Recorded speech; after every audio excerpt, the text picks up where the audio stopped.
Lesson 2-3 is on solving multi-step equations. So up until this point, we've done one-step equations. Now we're going to do multi-step equations. So if you look at this first example, it says solve each equation, then check your solution. And so in order to solve this equation, okay, I've got 11 times x minus 4 equals 29. So I want to get the variable all by itself. All by itself. So if you notice, I've got an 11 and a negative 4 there that I need to get rid of. I need to get rid of the negative 4 first because it's not technically attached to the x as the 11 is. And so how do I get rid of that negative 4? Yes? Subtract it from the end. Subtract it? Yeah. No. Add it. Well, we could subtract a negative 4. We could just add positive 4. Because remember, we are going to do the opposite operation. And so if you remember, let's review real quick. Addition and subtraction are a couple. Where you see one, in order to undo it, you're going to do the other. Multiplication and division are the other couple. Okay. So let's go ahead and add those. On the left side, the negative 4 and the positive 4 are gone. I've got 11x equals, what's 29 plus 4? 33. Now, I've got, this is 11 times x. What undoes timesing? Division. Dividing, because that's the couple. Okay, so I'm going to divide both sides by 11. And so we think that the answer will be x equals 3. So now what we're going to do is plug 3 in quickly here. So I've got 11 times 3. 33. So 33 minus 4, does that equal 29? Yes. You bet. And x equals 3 is your answer. Now on the next one, get ready with your expression because on the next one I've got something that's a little different. Oh. Just a little different. What do you think you're going to do first? The plus 7. Multiply by what? 8. 8. Now, the thing is the 7 is attached to the end. You can't get rid of that till the very end. So what you're going to do is multiply both sides by 8 first. And so then what ends up happening on the left side, 8 and 8 cancel. What does it leave me with? N plus 7 equals, and then you need to continue that one for me. Okay, you solve that one for me. Do you want what n equals, or do you want what n plus 7 equals? No, I won't want n equals. I want you to solve that for n. You tell me what the final answer will be.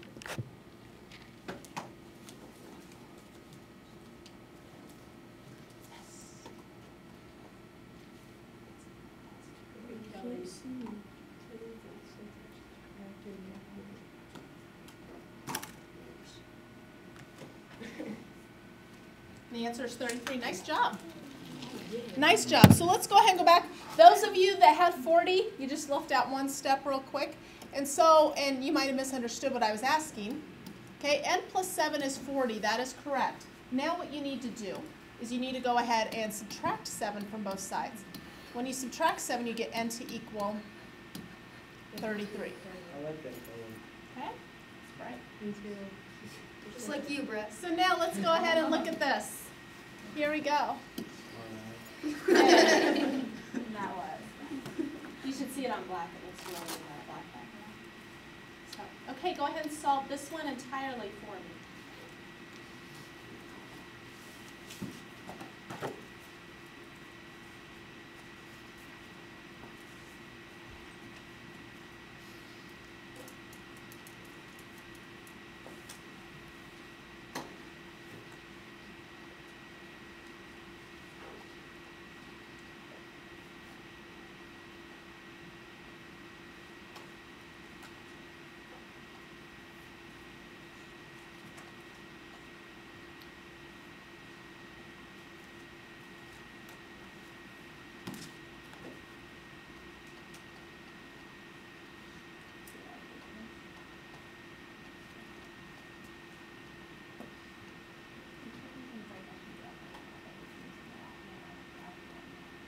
I like these are a lot cooler than the other one. Because you know the answers are These are a lot more. These are push it similar here. than the votes. People pretend that the other ones are trying to work the pod shape. So they're like, so here we go, negative 31. All right, so let's see if we can hopefully fix, we had over half of you get that right, but let's see if we can hopefully fix the difference. Here, so what's the very first thing I'm going to do? Multiply by negative 2, very good. And so then on the left side, what ends up happening is the negative 2's cancel, and I get n plus 1 equals negative 30. Now notice it says n plus 1.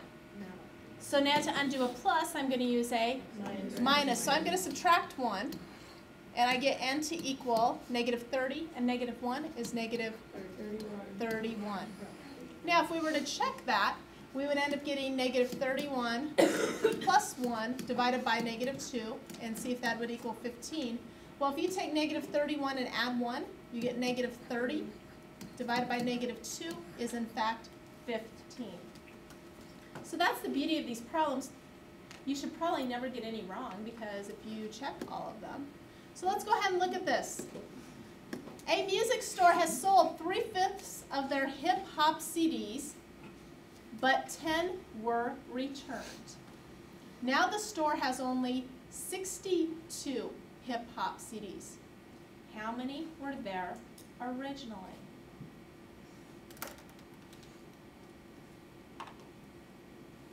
Ideas? Yeah, go ahead. You do 62 minus 10, you know, that's 2/5, and then multiply by how much is 1/5 and multiply it by 5. Okay, so first of all, I'm going to write an equation, and I'm going to kind of do exactly what his thought process was, only I'm going to put it into words and write an equation. Okay, and I'm going to start with letting H be the hip-hop CDs.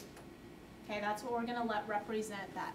And so if you notice, it says they sold 3/5 of their hip-hop CDs. So how many would be left? If they sold 3/5, how many would be left? How many? 2/5. 2/5, okay? So they sold 3/5. They sold 3/5. They currently have 2/5. 10 were returned. Now the store has 62 hip-hop CDs. How many were there originally? So let's see. They want to know how many the store has. So of these two fractions, what do we use? The 2/5. So would you agree that 2/5 times H would be how many the store has after they've sold those? No. Right? Because 2/5 of what they had. So if they had 100, it would be like they'd have 40 of these now. Now, if you notice, this is how many they have, but some were returned. That means the store now added some to its inventory. How many were returned? 10. So now let's think about this. 2/5 of the total is what they had because they sold 3/5. I got 10 more, and that's going to equal 62. So let's go through and solve that. How do you solve that? What's the first thing you do? Subtract 10, because that one is not attached to the variable. So that ends up canceling, and what do I end up getting? 2/5 2/5 times H equals 52. equals 52. How do you solve that one? Multiply by the reciprocal. Multiply by what, folks? The reciprocal. 5/2. Yep, multiply by 5/2. So now what ends up happening is I end up getting my variables here to cancel, or my numbers there to cancel, leaves me with H, which is the number of hip-hop CDs. Now here I've got to take 52 times 5/2. Can I cancel anything out? Yes. 2 goes into 52? 26 times. 26. So what's 26 times 5? 130. Yep, so we have 130 CDs that the store started with originally. Okay, here you go. Len read 3/4 of a graphic novel over the weekend. On Monday, he read 22 more pages. If he has read 220 pages in all, how many pages does the book have? So I'll get started. Let's go ahead and start. Okay, so let's see P. P will equal the number of pages the book has. Pages the book has. So he started out by reading how much of it? 3/4. 3/4. Okay, so how can I represent that? 3/4. 3/4 P. 3/4 times P. 3/4 of P is what he read. How much does he have left to read? 1/4, right? He has 1/4 of the book left to read. Now on Monday, he read 22 more pages. So what does that tell me? You gotta add. Got to add 22, and that will equal what? 220. 220. Now real quick before you solve this, I want you to want to know why did I use 3/4 instead of 1/4? Why did I use the 3/4? Because in the problem before, I used the other fraction. We're wanting to know how many Right. pages. Yeah, we're wanting to know how many he's read. And so he read 3/4. He read 22 more pages. See, in the problem before, they wanted to know how many the store had, not how many they sold. So that's why we used the 3/4. I need you to go ahead and solve that for me. Okay. How many pages the book has?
I couldn't get it to work.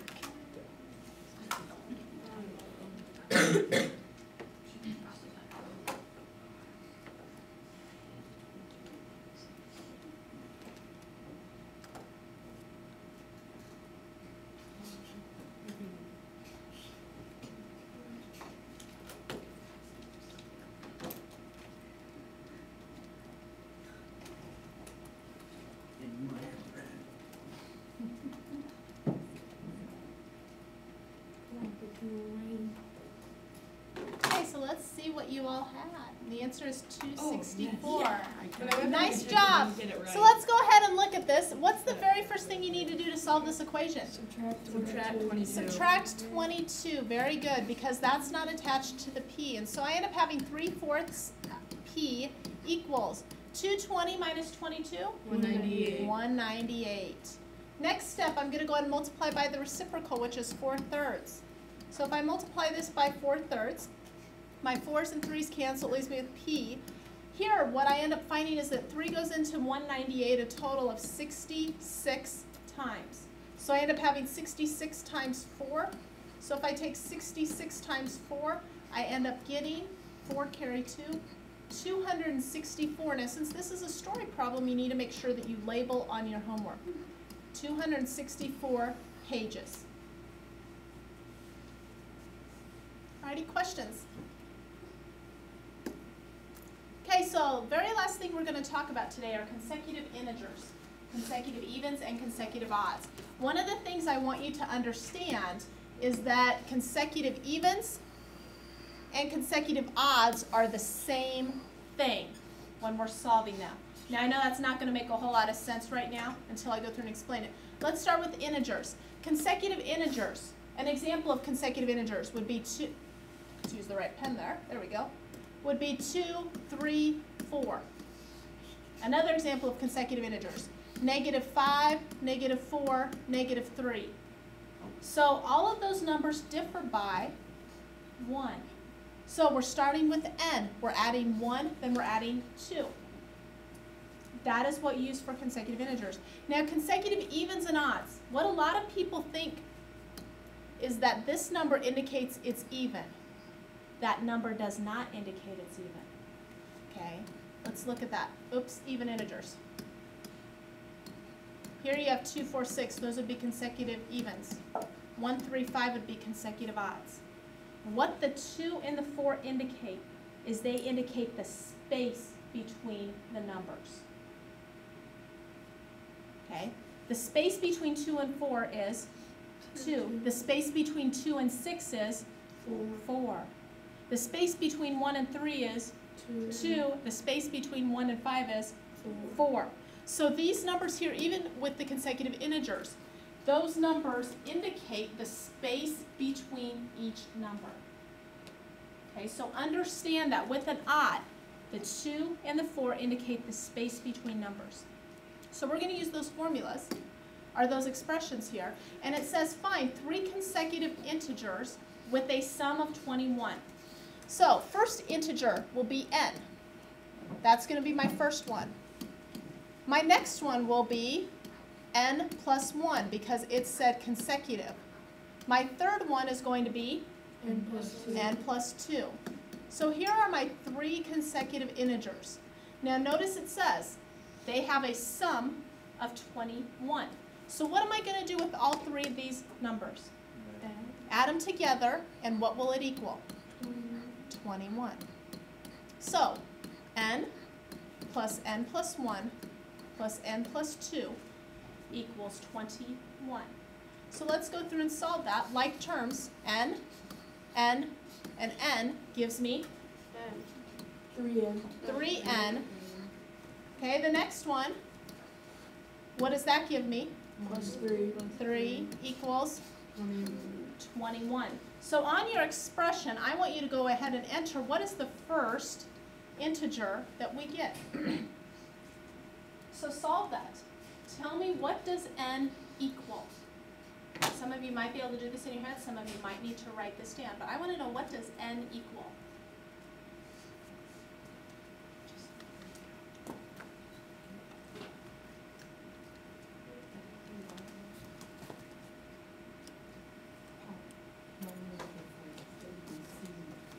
Sorry, no, I really wasn't up there.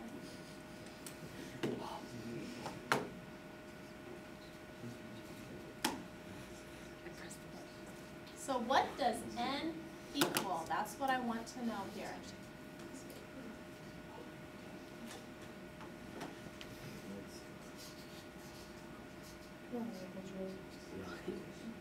And n equals 6. Nice job. Okay, now in order to solve that, what we needed to do is subtract 3.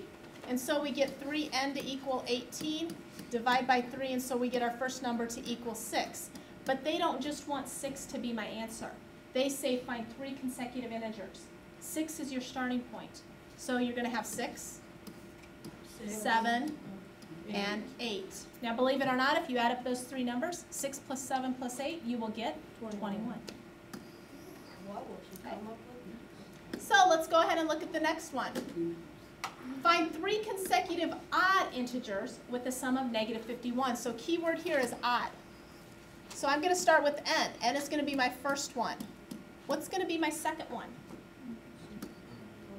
N plus 2. 2, because the difference between odds is 2. Okay.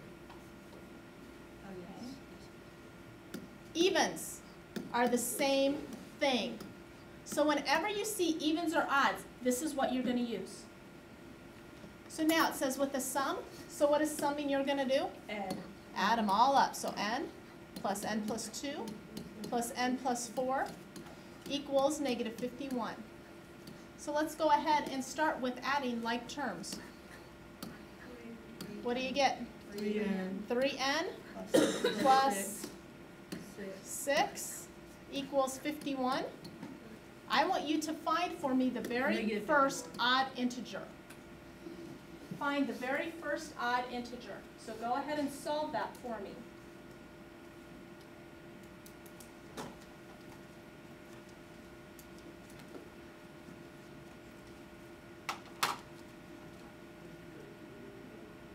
So find the first odd integer. It's negative 51. Oh, negative 51? Sorry. Oh, they did it wrong now.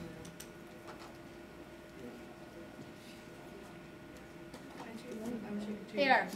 Well, I'll end up letting you redo it since I forgot to write the negatives. Okay, we'll go ahead and I'm going to send it to you again. There you go. Since I forgot to bring that negative down, we'll blame that on me. So you can go ahead and re-enter in your values.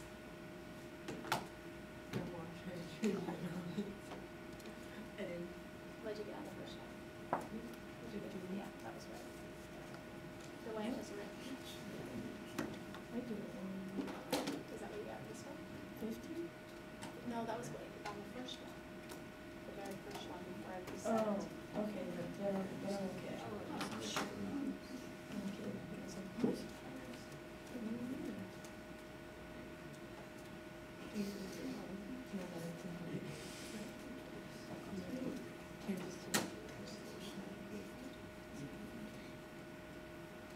And the answer is actually negative 19. Okay, so for those of you wondering where that comes from, very first thing what I need to do here is I need to go ahead and subtract 6 from both sides. So negative 51 and negative 6 is negative 57. Now what you need to do is divide by 3. And so n comes out to be negative 19, but that is only the start of my answer. Negative 19, what's the next one? Negative 17. Negative 17, negative 15. Now for those of you wondering, which way do you go? Do you go the 21 or the 17? This is what you do. This is negative 19 right here. So wherever you see n, that means you're going to plug in negative 19. So negative 19 plus 2, negative 17. Negative 19 plus 4, negative 15. So that tells you the other thing you could do, try negative 19, negative 21, and negative 23. You won't get negative 51 as your answer. So then you'll know to go the other way. Assignment. 12 through 50, the evens on pages 94 through 95. Now what I need you to do is go ahead and get out your assignments from yesterday. We're going to go ahead and check those. Okay. Yes. Yep. So pages 94, 95, 12 through 50, the evens.